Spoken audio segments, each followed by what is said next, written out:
Assalamualaikum warahmatullahi wabarakatuh. Terima kasih atas kesempatannya. Sekarang saya akan menjelaskan mengenai pemeriksaan low vision.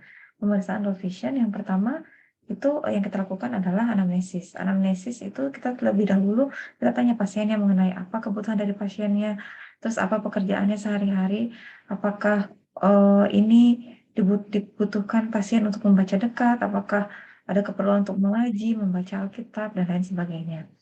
Eee, apakah ini alat untuk membantu pasien untuk, melakukan pekerjaannya sehari-hari. Lalu kita tanya pasien juga apakah untuk membantu pasien menonton televisi, lalu kita edukasi pasiennya bahwa pemberian alat low vision ini bukan untuk memperbaiki mata pasien, tetapi untuk membantu pasien dalam menjalani aktivitasnya. Nanti kita berikan, sesuai dengan kebutuhan dari pasien. Nah, misalnya pasien butuh untuk membaca dekat, tentu dengan pemberian alat-alat magnifier kita bisa membantunya, tapi jika pasien ingin melihat jauh, kita bisa memberikan bantuan dengan pemberian teleskop. Nah, kita bisa lakukan pemeriksaan refraksi terlebih dahulu. Jadi, kita bisa melakukan pemeriksaan subjektif dan juga pemeriksaan objektif. Nah, dengan menggunakan retinoskopi, kita fiksasi jarak jauhnya dan, jangan lupa kita tentukan walking distance-nya. Nanti ini akan menjadi acuan pada saat refraksi subjektif selanjutnya. Untuk pemeriksaan refraksi subjektif jarak jauh, kita memakai, LVRC. Kita arahkan 4 meter LVRC di depan pasien, kemudian kita bisa minta pasien, baca berapa matrik yang terbaca oleh pasien. Kalau semisalnya oleh pasien bisa membaca di garis yang 15 matriks, maka kita tulis 4/15.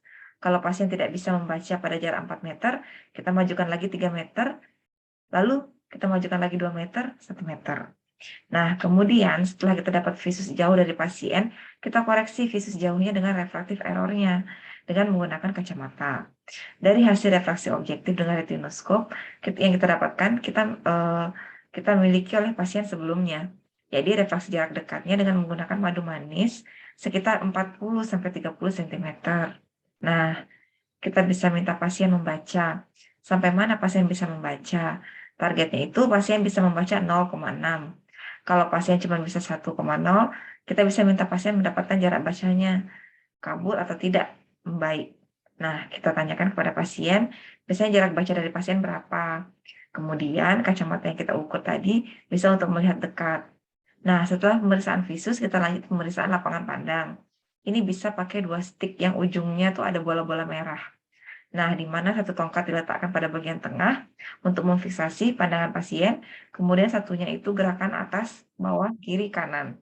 Nah, setelah itu kita nilai berapa derajat lapang pandangnya.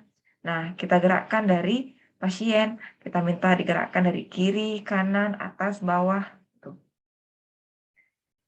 seperti itu. Terus, kita minta pasien untuk melirik kiri, kanan, atas, bawah, lalu, minta pasien, minta pasien untuk, bilang kalau misalnya, bahwa bolanya itu sudah terlihat oleh pasien. Nah, kita lalu catat berapa derajat pada masing-masing kuadran. Nah, pada anak-anak, kontrasnya itu bisa digunakan WHD. Nah, kalau pada dewasa bisa digunakan Lea kontras. Nanti yang kita catat adalah berapa total angka yang dapat dibaca oleh pasien, berapa kontrasnya, berapa jaraknya. Kalau tidak bisa, kita maju. Nah, pemeriksaan warna. Pemeriksaan warna ini ada kartu berwarna yang kita bisa minta pasien menyebutkan warna dari kartu, kemudian kita susun nanti. Nah, kita bisa minta pasien untuk memasangkan kartu-kartu yang berwarna sama atau mirip. Nah, kita bantu hitung untuk pemberian alat bantu dekat. Misalnya untuk membaca dekat butuh magnifier.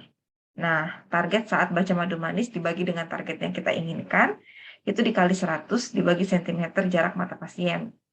Nah, kalau anak-anak itu, biasanya, yang dibutuhkan adalah standing magnifier. Kalau dewasa tidak ada tremor, handheld magnifier. Kemudian di akhir pemeriksaan, kita bisa uji kecepatan membaca dan menulis pasien dengan magnifier yang sudah kita berikan tersebut. Terima kasih, demikian untuk pemeriksaan vision. Assalamualaikum warahmatullahi wabarakatuh.